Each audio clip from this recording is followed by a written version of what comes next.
Okay. सो इसके बाद जो है रिलैक्सेशन के बाद हम देखते हैं फटीग। ओके, फटीग क्या एक प्रोसेस है।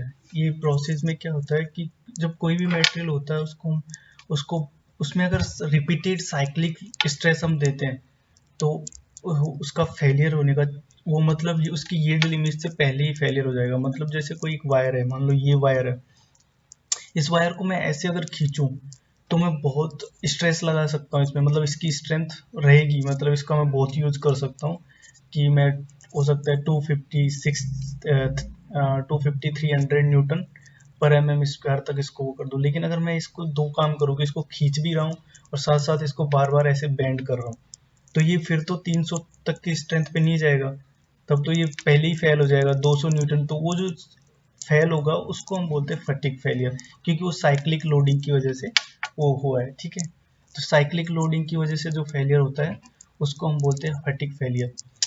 अब फटीग फेलियर जो होता है उसमें क्या है कि उसमें एक कंसेप्ट है एंड्योरेंस लिमिट, उसको याद रखना जरूरी है, कभी कभी एग्जाम में पूछ लेता है एंड्योरेंस लिमिट क्या है। तो एंड्योरेंस लिमिट जो है वो एक स्ट्रेस लेवल लिमिट है जिसके बिलो अगर हम किसी मटेरियल को साइक्लिक लोडिंग देते हैं, ठीक है, तो वो फैटिक फेलियर नहीं होगा वहाँ पे। ठीक है, मतलब क्या है कि मतलब कोई मशीन अगर हमको ऐसी डिजाइन करनी है जो जिसमें बार बार साइक्लिक लोडिंग है, तो हम उस मशीन में ऐसा ध्यान रखेंगे कि उसका जो स्ट्रेस लेवल है उसके ऊपर वो एंड्योरेंस लिमिट जो है उससे ज़्यादा नहीं होना चाहिए। मान लो एंड्योरेंस लिमिट जो होता है जनरली अल्टीमेट स्ट्रेंथ का हाफ होता है। मान लो अगर किसी स्टील हमने यूज कोई मटेरियल यूज किया मशीन बनाने में, उसका अल्टीमेट जो स्ट्रेंथ है वो 400 है, ठीक है, 400 न्यूटन पर MM²। तो उसका एंड्योरेंस लिमिट क्या होगा 200 न्यूटन पर MM²। तो हम उस मशीन को डिज़ाइन जो करेंगे वो 200 ऐसे डिज़ाइन करेंगे कि वो उस पर फटीग फेलियर नहीं हो।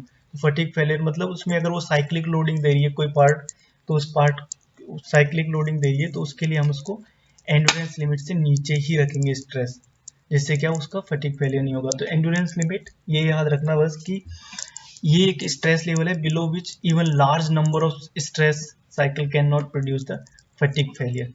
फटीग फेलियर मतलब एक वायर को अगर मोड़ के देखोगे 4-5 बार तो देखोगे उसके ऊपर छोटे छोटे क्रैक आना शुरू होता है पहले, फिर अंदर से थोड़ा सा और क्रैक आएगा, जैसे जैसे हम करेंगे ना ऐसे ऐसे तो उस पर छोटा थोड़ा क्रैक आने लग जाता है, उसी को हम फैटिग फेलियर बोलते हैं। ठीक है, अब जो ये एंड्योरेंस लिमिट है वो मैंने बोला ना कि 200 हाफ ऑफ अल्टीमेट स्ट्रेंथ हो गया, मतलब मान लो अल्टीमेट स्ट्रेंथ 400 है तो 200 हो गया। लेकिन इस पे और भी फैक्टर होता है। मान लो एक हमने स्टील का कुछ वायर लिया, उसका मैं बोलता हूँ कि उसका एंड्योरेंस लिमिट 200 हो गया, ठीक है, क्योंकि उसका अल्टीमेट स्ट्रेंथ 400 था।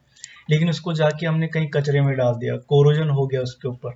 अब क्या उसका एंड्योरेंस लिमिट उतना ही रहेगा? नहीं, वो कोरोजन वाला ला के देखते हैं कई बार हम ट्विस्ट करके, तो वो उसमें कम हो जाएगा, वो 2-3 साइकिल में ही टूट जाएगा वो, ठीक है, और थोड़े स्ट्रेस में ही वो टूट जाएगा। ठीक है, तो वो मतलब इससे ये पता चल गया कि कोरोजन के इफेक्ट की वजह से एंड्योरेंस लिमिट जो है वो रिड्यूस हो जाएगी। ठीक है, अब नेक्स्ट जो अपना कंसेप्ट है जो हम देखने वाले हैं, एक सेकेंड।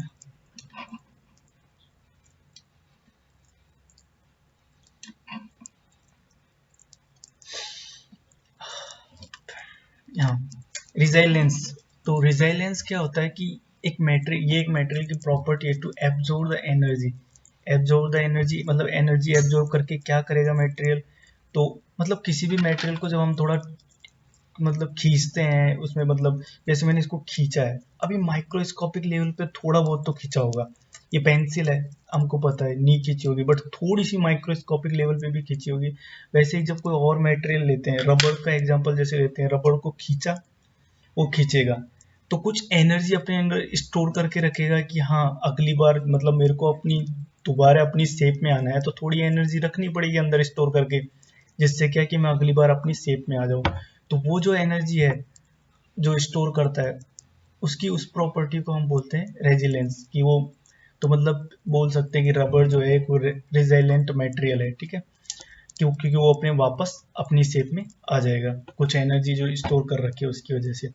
तो वो ये जो रेजिलेंस का जो कंसेप्ट है वो एक चीज याद रखना है कि वो with in the elastic limit काम करता है। तो कई बार जैसे क्वेश्चन पूछ लेगा कि resilience is the property of material to absorb the energy deformed under the plastic limit. नहीं, वो इलास्टिक लिमिट में ही काम करेगा, बस उतनी लिमिट में वो रहेगा। तो यहाँ से तो एनर्जी क्या होगी, एनर्जी स्ट्रेस इनटू स्ट्रेन। ठीक है, ये जो इसका एरिया जो है वो हमको देगा एनर्जी। ठीक है, ये कर्व है स्ट्रेस स्ट्रेन का कर्व, इसकी एनर्जी क्या होगी स्टोर्ड, हाफ ऑफ ये एरिया क्या आ जाएगा ट्राइंगल का area sigma y into strain. और स्ट्रेन को क्या लिख सकते हैं, sigma equal to epsilon E होता है ना, स्ट्रेन इंटू ये, तो यहाँ से सिग्मा बाई ई लिख सकते हैं। ठीक है, sigma y square divided by 2 E, ये हो गया modulus of resilience. Modulus of resilience क्या होता है, ये होता है स्ट्रेन एनर्जी स्टोर, जो ये स्ट्रेन एनर्जी स्टोर है ना पर यूनिट वॉल्यूम, ये भी याद रखना पर यूनिट वॉल्यूम होता है। एग्जाम में घुमाने के लिए बोल देते हैं कि modulus of resilience is equal to sigma y square divided by 2 E, नहीं, divided by per unit volume.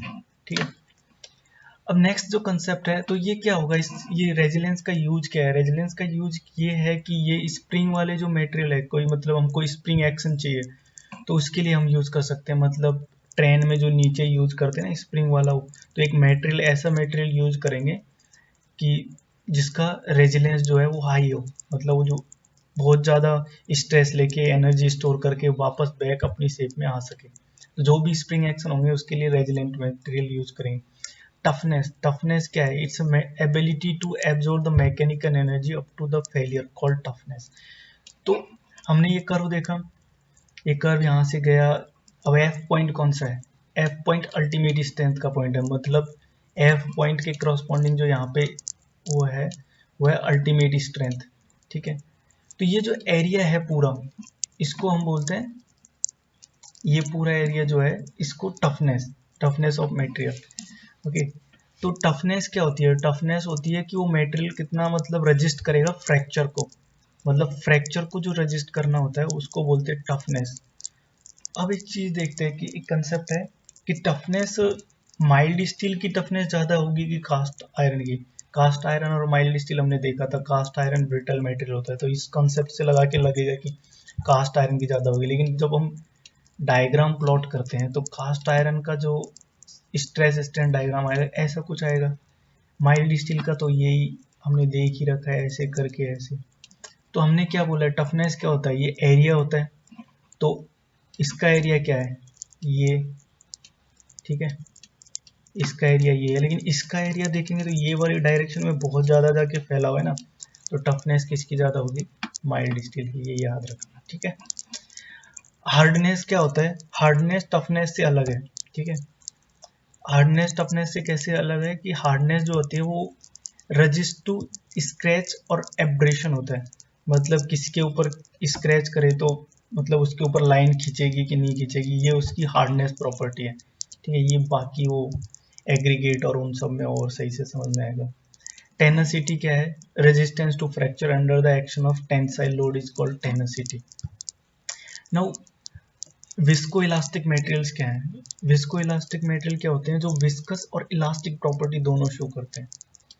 Okay, तो उनकी प्रॉपर्टीज क्या होगी, डिफरेंट डिफरेंट, वो हिस्टेरिसिस कर्व शो करेंगे, स्ट्रेस रिलैक्सेशन होगा, क्रीप होगा।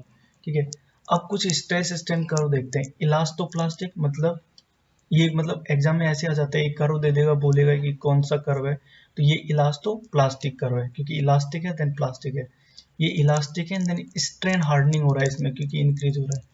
यहाँ पे हम स्ट्रेस तो इंक्रीज नहीं हो रहा फिर भी स्ट्रेन इंक्रीज हो रहा है, मतलब क्या होगा, कुछ पानी टाइप की चीज होगी, पानी में हमको ज्यादा स्ट्रेस नहीं देना, पानी पे फ्लोर पे डालो बह जाएगा, मतलब स्ट्रेन बढ़ता जाएगा। इसमें स्ट्रेस तो इंक्रीज हो रहा है लेकिन स्ट्रेन नहीं बढ़ रहा, मतलब कोई ऐसी हार्ड चीज है जिसपे हम बहुत ज़्यादा फोर्स लगा रहे हैं तब भी वो उसमें स्ट्रेन नहीं हो रहा, मतलब ये कोई रिजिड बॉडी है। ठीक है, आइडियल रिजिड बिहेवियर शो कर रहा है ये टाइप का कर्व। तो ऐसा कर्व, ये कर्व को याद रखना है, ये सबको चारों कर्व को कर्व दे देते हैं फिर मैच करवाते हैं। तो ये अपना कंसेप्ट हो गया।